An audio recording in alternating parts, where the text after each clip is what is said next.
Jose. I'm Denver Knights, and I'm here with Something Internal. I'm going to go ahead and let you guys introduce yourselves and what you do in the band. I'm Skip, lead vocals. I'm Jerome. I play guitar and backup vocals. I'm Brandon. I just look cool and play rhythm guitar.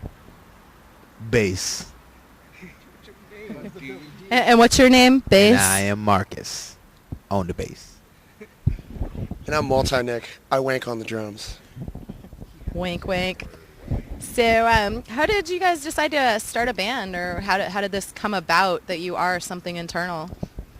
You're asking about the name of the band itself? The band itself. Okay. Where does Something Internal come from? A lot of us are members from different bands throughout the Bay Area, and it kind of was like a by chance meeting. You know, I was working, shooting a live show in, I think, Cupertino, and ended up running into Multi, who was the drummer for another band that I played some shows with in the band that I was in before, and the singer of the band that Marcus used to be in, which was Sick Blue. And so all of these bands had sort of broken up, and a lot of the members were around looking for different things to do. And so I ended up meeting him that night, and we started practicing with each other. And then from there, it sort of snowballed, and each member was a friend of somebody else or was in another band, and it all kind of pieced together. So it's a mix of several Bay Area bands. Not My Hero, Security, Shed. What was the other one that you were in? Wasted Kings. Wasted Kings, and Sick Blue. So it's really a mashup of a lot of the bands in the area. But we've had a lot of fun, and I think it's a good lineup for the band as far as the people and the chemistry between us. All right, great. We're glad to have you. And where'd the name Something Internal come from? This is a tough subject. Brutal question. Okay, so the band name has changed several times. I think 3 or 4. When we first got together, and it was just me and Multi and Marcus and another guy who was singing for us at the time. The working title we'd come up with at the time was Late to the Game. And then that changed to Done with Names. Yeah, we had a lot of trouble finding a name that wasn't copywritten. And so as a joke, when I looked on the internet, I just said Done with Names, and nobody had it. So we went with that for a while. And then the sore subject, our singer, hated the name.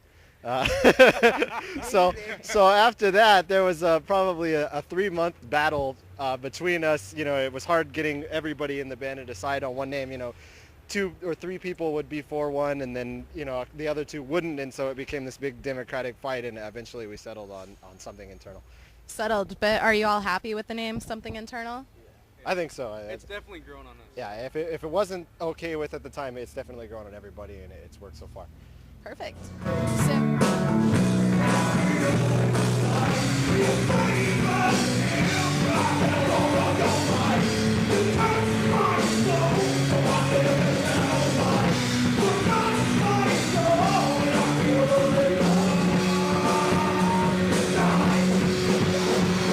Okay, guys. So I wanted to ask you too, what are your musical influences, both as a band and individually? Metallica, of course. Was big into Stone Temple Pilots, Chris Cornell, Soundgarden. Big Tool, Perfect Circle fan, absolutely. Yeah. Everybody loves Maynard. Yeah. Like Skip said, I think for me, I can actually name. I learned how to play guitar by learning the CDs that I had, and I think I started from Metallica to Deftones to Tool to Fear Factory. So I definitely think that all those things that I learned had come through in what I was doing, as well as Swedish metal bands too, like Soilwork and In Flames. Did you do that all by ear, or? Yeah, pretty much. That's awesome. I learned how to play. I can play All well. hail the master. Yeah, but I can't read music, so don't ask me to tell you what chords I play. I started blues, so I just took a lot of blues chords and sped them up and add different techniques, and I wanted to impress Nick Mom. I'm gonna go old school. I'm all about the old school bands like AC/DC, Led Zeppelin, that started the metal out, because it just, no matter what you play, there's always gonna be a little bit of that left in the music that doesn't get ignored. Yep. I don't know about this guy though. Well, me, on the other hand, I listen to everything. I guess you'd say my influences like Red Hot Chili Peppers, Chad Smith is killer, Carter Buford from Dave Matthews Band. I mean, he's awesome.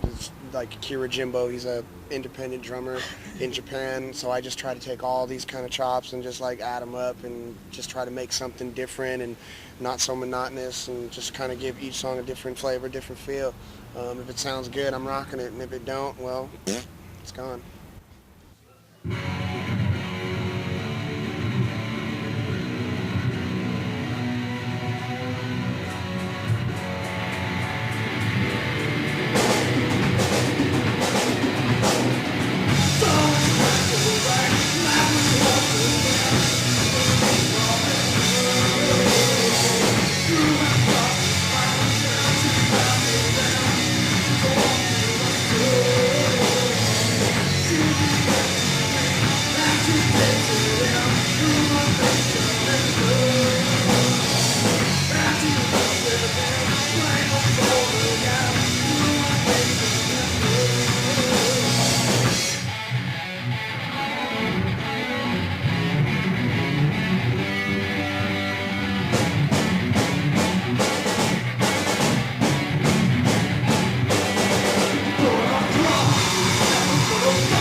Together,